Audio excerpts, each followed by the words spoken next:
Well, thank you all for joining. We're really excited that you're here. My name is Akike Falorca, and Jeff and I are going to go through the analytics primer for VR Studios. Just as a little bit of an intro, my name is Akike Falorca.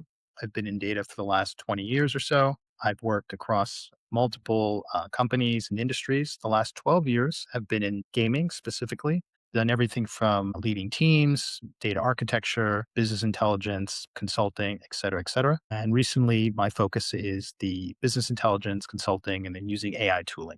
Jeff, do you want to give an intro? Yeah, Jeff Whitehill, also at Ritz Deli Games. I've been doing analytics for over a decade now.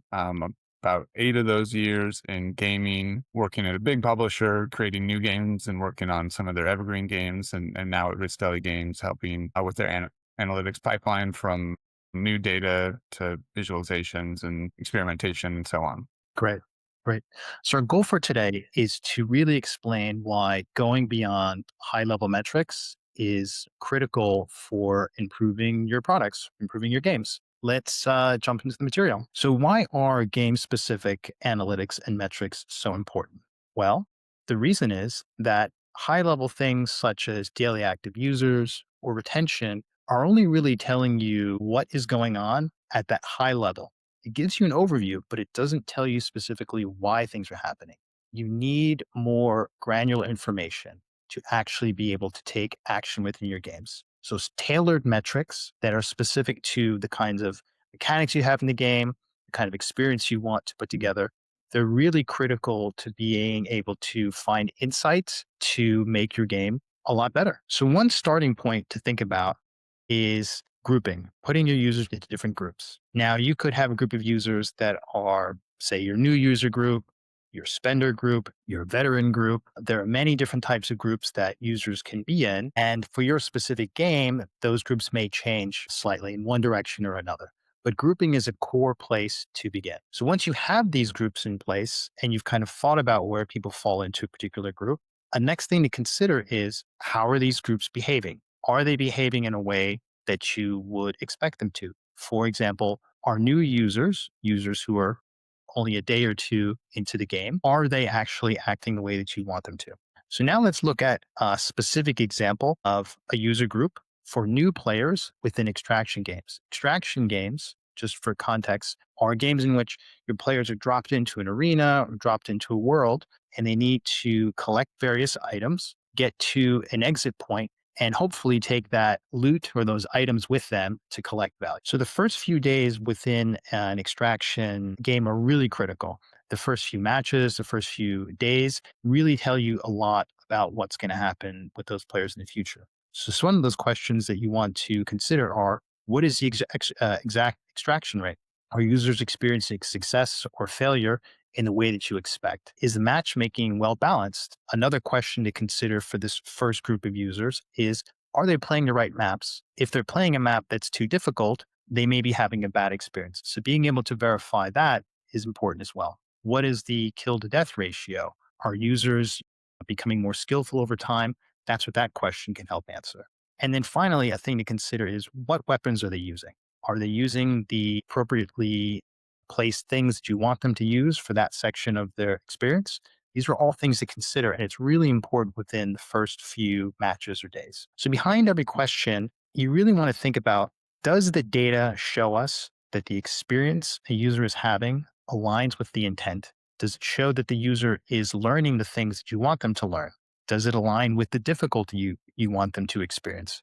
Those kinds of things are really important. Another important thing is to consider, how do those metrics actually impact your revenue, your retention, or other critical things for your game and for your business? So, circling back to this new player extraction as a group, there's a high level question that may come up like, what is the player experience for those who fail in their first match? Do they spend less? Do they spend more? How does that evolve over time? Now, that high level question actually could be broken down into a variety of sub questions, meaning, when are players being influenced by matchmaking? Is the lobby size too big? Is there a problem with the opponent's skill? How does something like bots within the first few matches actually affect the player experience? What is the kill to death ratio over the first few matches? These are all things that are subparts to the larger question related to the extraction. Now I'm going to just talk about kind of a case study going over what Equite shared and apply it to contractors. So with contractors, it's Caveman Games made this extraction shooter game, and they're really curious, does the win rate for new players impact retention? They're really trying to understand the new player experience and how to keep more players around. So we broke that down into a number of different questions. Does the number of wins on the day they installed, is there a correlation with retention? How many players make it through 5 matches? What are the win rates, and why are they losing the game in those first 5 matches? So it took the overall question, broke it down into some questions we can answer with data. So the first thing we looked at, does win rate impact retention? What we saw was the more often you successfully got out of the game, the better your retention was. That's not really a surprise. That's what we would expect. But then the question was, how many of these players even stick around to play more than 1 match? So this is where we took a kind of a look at the funnel, and we saw that out of all of our installs, most of them would play a first match, but then the funnel really started to drop off steeply after that. And by the time we got to the 5th match, it was less than a quarter of the players had continued playing the game. So we know that winning more leads to better retention, but not everyone's even getting the chance to win 3 or more matches. So the question naturally is, why aren't players sticking around? What's going on? So we looked at the win rate, and it's low. 15% of players on their first match successfully extracted. On top of that, that's a low number. On top of that, it didn't seem to get better as players continued to play. They weren't getting better. They weren't getting better fast enough. Continuing to dive into the data, we looked at what was the reason players were losing the match. About 15% were eliminated by a bot player. Over 40% were eliminated by another player. And then there's a chunk that weren't actually eliminated. They quit the game or quit the game without actually dying. So both the bot deaths and the player deaths were much higher than the developers had expected and had designed for the players. So it's really kind of, what can we do there to make the experience more like what we intended it to be? So the first fix, the relatively easy fix was, well, let's just make the bots worse. So the previous slides were all looking at the 1.3 version of the game. They tuned the bots easier. And then in the next 2 clients that they released, you could see that players very rarely died to a bot. So that problem seemed to be fixed. The next step was, okay, why are players dying at the hands of other players? And so we did a bit more analysis, and we found only about a third of the players were playing on the new user map, the first time user experience map. When you play on that map, the idea was and it's your first few matches, you are matched up against other players who are also just new to the game. So you have an equal skill level and a higher survivability rate.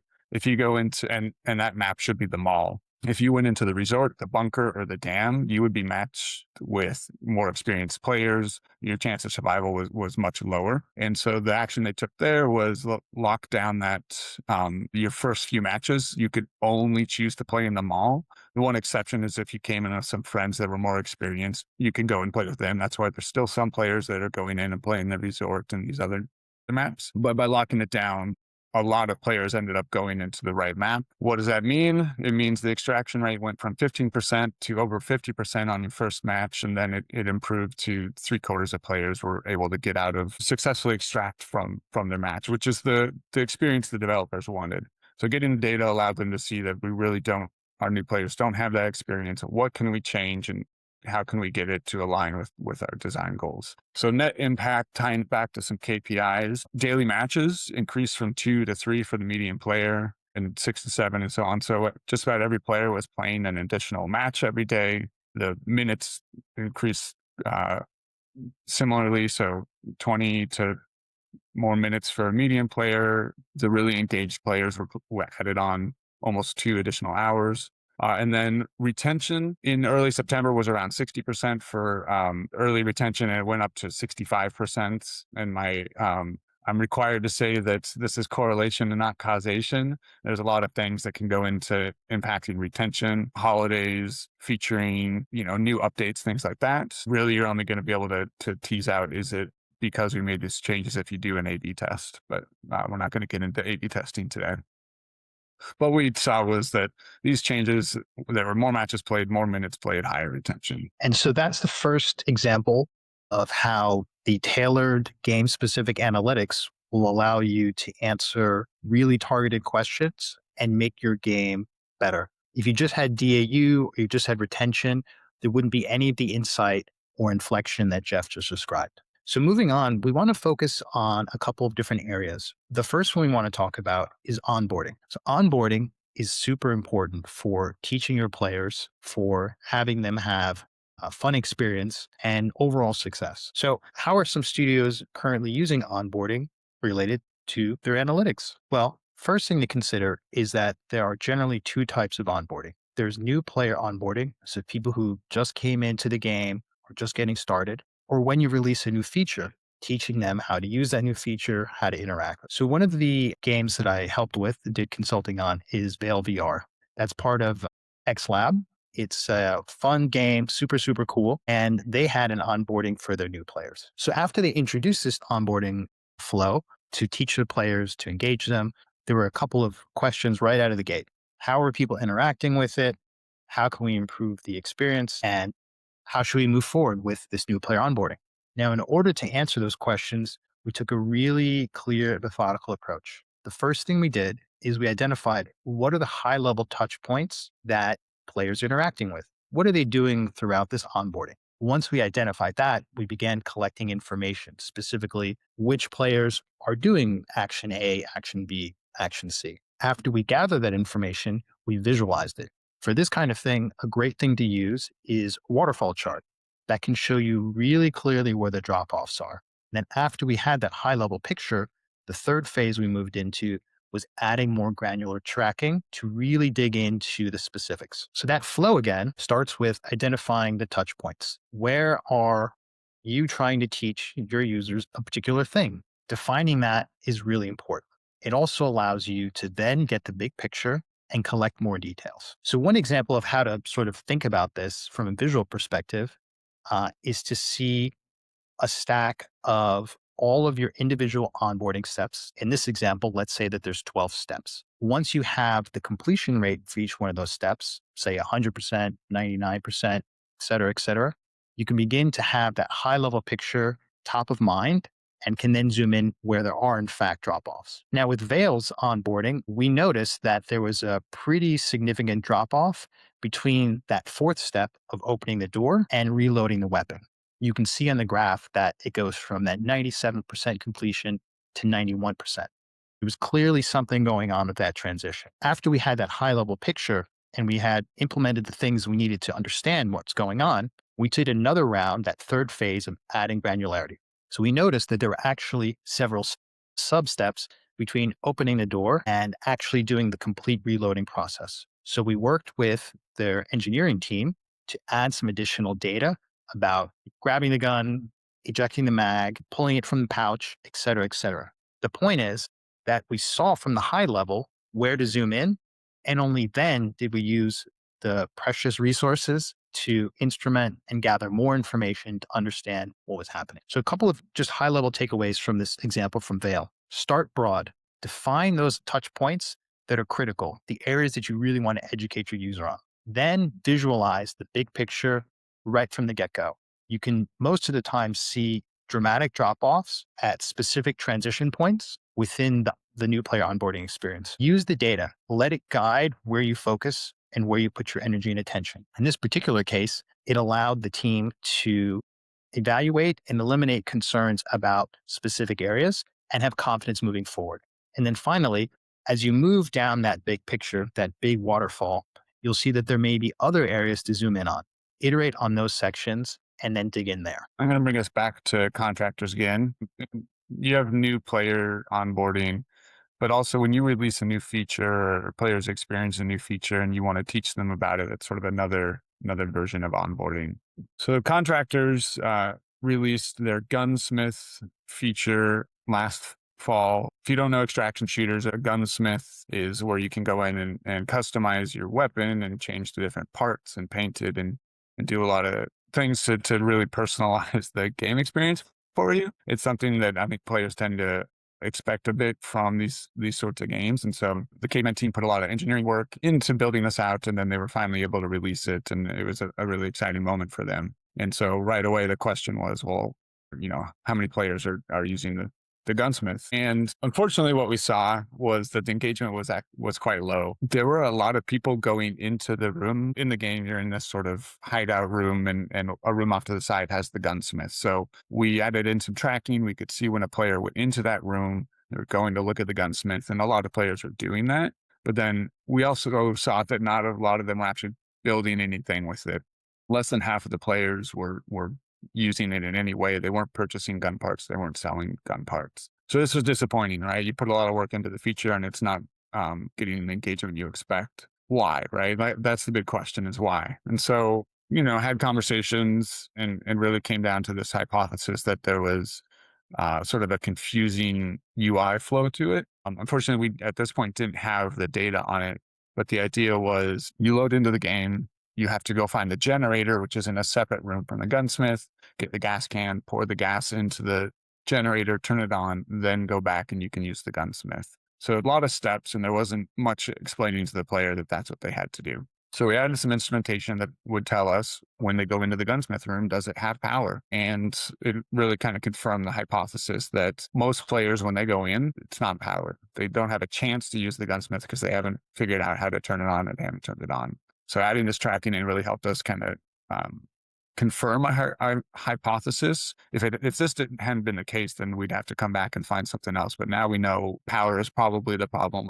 Let's continue to iterate on that and figure out how to teach players how to use the power. What they actually ended up doing was a little bit different, but they ran an A/B test where half of the players they were randomly split, and half of them got when they loaded into the game, the power was just already on. They didn't have to do anything. The other half had the base experience where they'd have to turn the generator on, and it was further confirmed that having power on really helped. Engagement went up by a good chunk on date for users that just installed the game, and that engagement continued 7 days into their play experience. So kind of the takeaways from all of this is it's important to be thinking about the questions you have about your feature ahead of time so that once that feature launches, you can start answering those questions, right? We didn't have the instrumentation on what the power state was when the feature launched. So it took some extra time to go in, add that tracking, do a new client release, gather that data, enough data to confirm it. If you know you're going to have these questions ahead of time, you can think through the data you're going to want and make sure it's set up when the feature launches so you can immediately start tracking engagement. And then it's also good just to be thinking about what experiments you might want to run. It is unlikely you will get the best optimized experience for your players from the very offset. If you do, that's great. But if you can run some experiment and start doing some tuning and improvements, and you can make sure you're moving the game in the right direction. So now that we've seen a couple of examples of how tailored game-specific analytics can help, whether that's understanding more granular things about onboarding, how specific features like extraction are performing, how to tune them, how do we get started? How do I dive in as a studio? Well, the first thing is just to consider three key things. What are the questions about your game that you want to answer? It's very basic, but it's really important to start there. What are the things you really want to know? For example, is this level too hard? What do players engage with or play most? Where are my players losing, or where are they winning a lot? Once you have those first few questions and you've really thought about them, the next step is what adjustments can you really make within your game? For example, can you turn down the difficulty? Can you, change the way that the boss interacts with a player? There's many different things. And then finally, the third step is what kind of data do you need to collect in order to answer the questions to then make adjustments? So let's connect those questions with data again. This is a visual to help with that. So say, the core question is this level too hard? Well, there's a couple of different things that could contribute to that. What are the win rates? Are people using power ups the way that you intend them to be used? What are the quit rates? That can really give you a good sense of, is this too hard, this particular level? Then on the flip side, if you see that there's a particular reason for losing, what can you do? You can adjust the difficulty. You can turn on or off enemies. You can do all kinds of things to change the specifics of the level experience or the boss experience. Let's say that you find an issue that there's not enough time or the user doesn't have enough moves. Well, that could be solved by adding more objectives, allowing there to be more moves. The point is that you focus on this core question first and then think about what the inputs are and what the possible changes are that you can make. Once you have that kind of figured out, the next step is really to enumerate all of the data points. And so this is sort of an example from a telemetry sheet. We have a template we can share, but the idea is every time a match ends, every time a player finishes an attempt, in this case, I'm talking about like a puzzle game, this is the data we want to know about that attempt. So first off, did they win? Did they lose? Or did they quit? So get the result. How many times did they try this level? What is the level? How long did they spend in there? Did they use boosters? How many moves do they have left over when the attempt ended? Did they earn any coins? Did they spend any coins? Things like that. Really like granular level data that you're going to be able to come back and use to answer your questions. So if you're not talking about a puzzle game, we talked a lot about shooters. So, extraction rates, what gear did they have? How long were they in there? Things like that. If you've got a racing game, you might want to know what was their place or their rank when the race ended. What car did they use? What was their top speed? How many times did they crash? If you've got some sort of strategy game, what was their deck? Who was their opponent? Was it a real player or a computer player? What was the opponent's deck? Did they earn trophies? Did they earn coins? How long were they in there? This is where you start to tailor the data points to the game you are making. But the event itself generates the same. So everyone is going to want to send some sort of match end that gives them an idea of what the players did while they were in a round of the game. And then kind of expanding from there, there's a lot of different groups of events. So match start is another good one. What was the player's state when they loaded into a match or a round? Tutorial steps. So you might want to send data every time a player reaches a different point in a tutorial. Progress is a big one that tracks how players are moving through your core loop in your game. You might track every time a character levels up, when they unlock something new, when they unlock a new map, things like that. They do make some sort of progression in a loop. Tracking, if you have in-game economy and currencies, you might want to be tracking when players collect it and spend it so you can understand where those sinks and sources are. If they get something for free, you want to know that. If they're spending real money in the game, that's usually pretty important. So what are they spending money on? Where are they in the game when they spend that? And then like UI, if you want to start digging into the UI elements, you might spend data every time a player sees the screen or interacts with a button on the screen.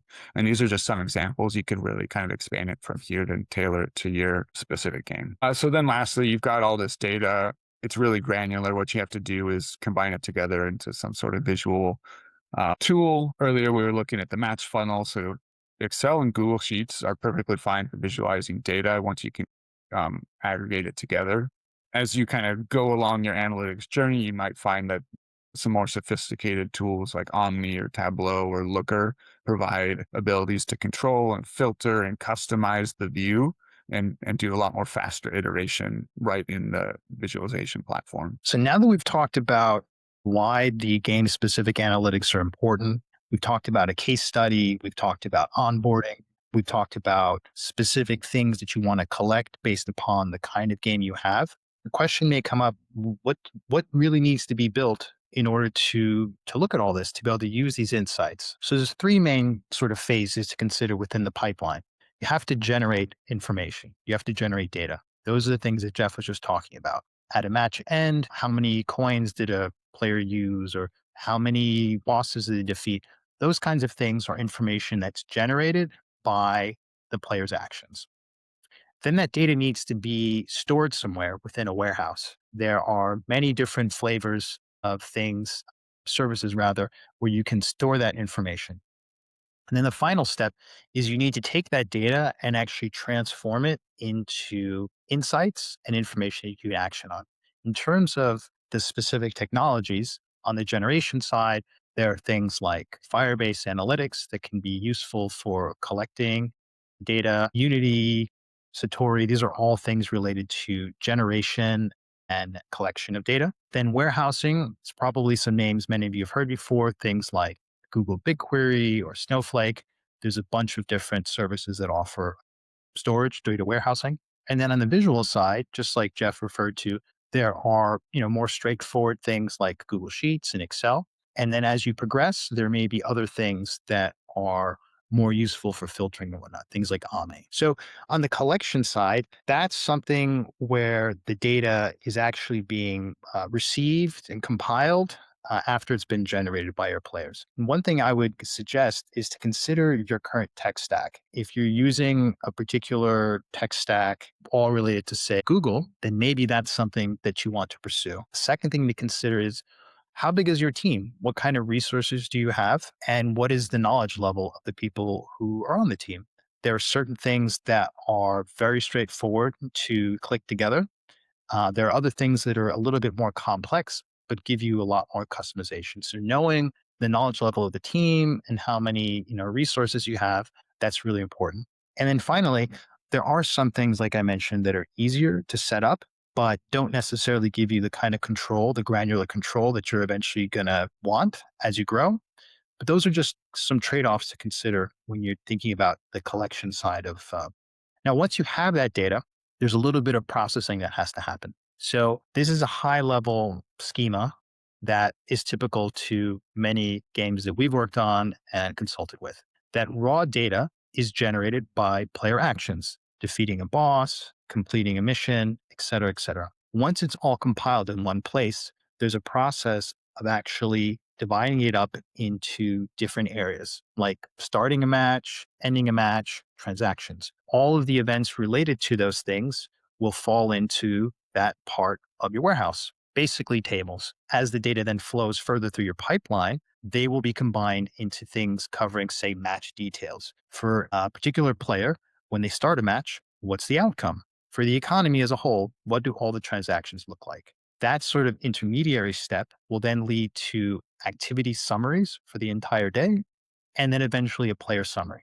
Each one of these steps allows you to control the level of granularity that you're looking at and gives you a really efficient way to do things. I want to say up front that the setup can be very straightforward initially, and that can give you a lot of important insight and value. It doesn't need to be overly complicated, but this is a high level of how things are generally divided once all that data is collected. So you got your data in your warehouse now. This is when kind of the fun, interesting work really begins. You can start doing some analysis on it, finding those insights, and taking action in your game. So to do that, you need some sort of generally visualization tool. The different layers of that is there's dashboards, which we talked about, Omni, Tableau, Looker, things like that. These are great for high level overviews, being able to filter the data. You tend to use that for executives, designers, and product folks. Will spend a lot of time in there trying to understand different aspects of the product. A lot of those tools also offer a way to create curated data sets. A lot of them call it like an explorer or a topic. This is where someone has said this data goes together and you can use it in this way. And it lets analysts and product folks do some more custom analysis that they want to do to answer some specific questions.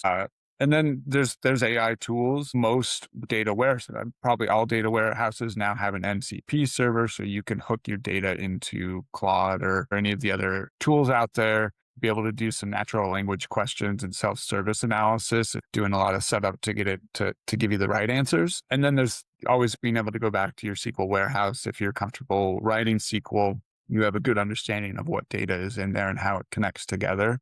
Then you can do some more deep dive, some really bespoke root cause analysis and answer questions that aren't necessarily possible or easy to answer in some of the other tools. And that's where folks like Akwiki and I tend to spend a lot of our time working and leaving the dashboards for folks who can do more self-service work. So just some quick examples. At the top left there is just basically a spreadsheet from Google BigQuery. The bottom left, I asked Claude to tell us in one of our games what are the hardest levels that we should be tuning. And it created this visual for me, which I think is quite busy. I wouldn't create it this way, but it does answer the question I had. So level 5 in this case looks to be problematic. And then on the right is an Omni dashboard, part of an Omni dashboard that our level designers might go into and say, oh, look, level 8 is pretty hard. So we're losing a lot of players there. Let me go in and figure out how to tune that to reduce that churn rate. And so they can just really get a quick visual and then go back and get back to work on what they do. So kind of the last question is this idea of trade-offs. And what should we consider when we're debating between all the different tools that we've talked about? So it comes down to kind of a cost versus customization. Some of these tools, Firebase is free to start out. So is BigQuery up to a point. So you can start those tools for free, and then you can connect them to Google Sheets or Looker Studio. Other tools provide a lot more ability to customize, and they're also a bit more complicated. So you're at Tableaus, Omnis, and Lookers. Often you need someone who can be dedicated at least part-time to building out the infrastructure for those, but they also offer the most abilities to really dig into the data, a lot of customization. That said, this can be a journey, right? Where you start off with a more basic tool and then you can grow into the tool as your needs expand. As you get to the point where Google Sheets isn't doing it for you and you need something more, you can start looking at some of these options kind of further up and to the right. So a lot of information. Next steps, I would say just start small. Analytics is a journey. It's something you can grow over time. The things you need to figure out right away is what your pipeline will look like. And then you can just start figuring out what are the questions you want to have, the top questions you have about your game, engineer a few events that help you answer those questions. And then you can kind of grow it from there. And then you can just pull that data into a Google Sheet or Excel or some other kind of basic visual tool and just start looking at some charts that really can tell you what are our players doing in our game.